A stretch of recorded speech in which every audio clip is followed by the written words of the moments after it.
ఓం గణపతియే నమః. ముందుగా క్రికెట్ ప్రేమికులకి స్వాగతం. ఈ వీడియోలో ఫైనల్‌కి క్వాలిఫై అయిన టీమ్ 1 న్యూజిలాండ్ యొక్క అనాలిసిస్ చూద్దాం. టీమ్ అనాలిసిస్ ఫైనల్‌కి. స్ట్రెంగ్త్స్ ఏంటి, వీక్‌నెస్ ఏంటి, ప్రాబబుల్ 11 ఏంటి అనేది. స్ట్రెంగ్త్ విషయానికొస్తే వాళ్ళ టాప్ ఆర్డర్ చాలా మంచి ఫార్మ్‌లోకి వచ్చారు. లాస్ట్ మ్యాచ్ చూసాం కదా, డామినేటింగ్ పర్ఫార్మెన్స్ చేశారు సౌత్ ఆఫ్రికాని. వాళ్ళ కెప్టెన్ యొక్క కెప్టెన్సీ చాలా బాగుంది. మిడిల్ ఆర్డర్ కూడా మంచిగానే పర్ఫామ్ చేస్తున్నారు అడపదడప. చూడాలి మరి ఎలా ఆడతారు ఏంటి అనేది.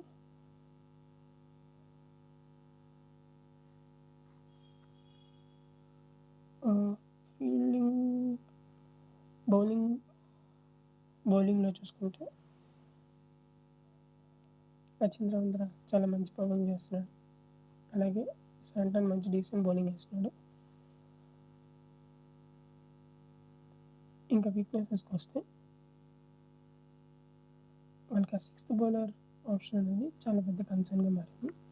వాళ్ళ మంచి బౌలర్ అయిన మ్యాట్ హెన్రీ కొంచెం ఫామ్లోకి వస్తే బాగుంటుంది. లాస్ట్ మ్యాచ్ పర్ఫామ్ చేశాడు, బట్ అంత డీసెంట్ పర్ఫార్మెన్స్ వచ్చింది, ఎక్స్పెక్టెడ్గా లేదు. ఫీల్డింగ్ కొన్ని ల్యాప్సెస్ చూసాము సెమీఫైనల్లో. సో అది వీక్నెస్. ఇంకా ప్రాబబుల్ 11 చూసుకుంటే ఓపెనర్స్గా సేమ్ కాంబోతో వెళ్తారని నేను అనుకుంటున్నాను. Finn Allen, Tim Seifert. వన్డౌన్లో రచీంద్ర, నెంబర్ 4లో మిచెల్, నెంబర్ 5లో ఫిలిప్స్, నెంబర్ 6లో జెమినిషన్, నెంబర్ 7లో శాంట్నర్, నెంబర్ 8లో కోలిన్ మెక్కోని, నెంబర్ 9లో కైల్ జెమిసన్, నెంబర్ 10లో ఫెర్గ్యూసన్, నెంబర్ 11లో మ్యాట్ హెన్రీ ఆడే అవకాశం ఉంది. ఒకవేళ ఇంకో పేస్ బౌలర్ని తీసుకోవాలి అనుకుంటే కోలిన్ మెక్కోని డ్రాప్ చేసి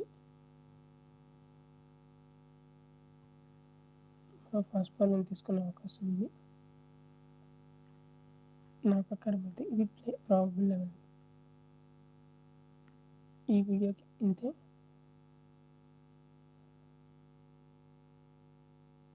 ఈ వీడియో కనుక నచ్చితే లైక్ చేసి ఛానల్ని సబ్స్క్రైబ్ చేసుకోండి.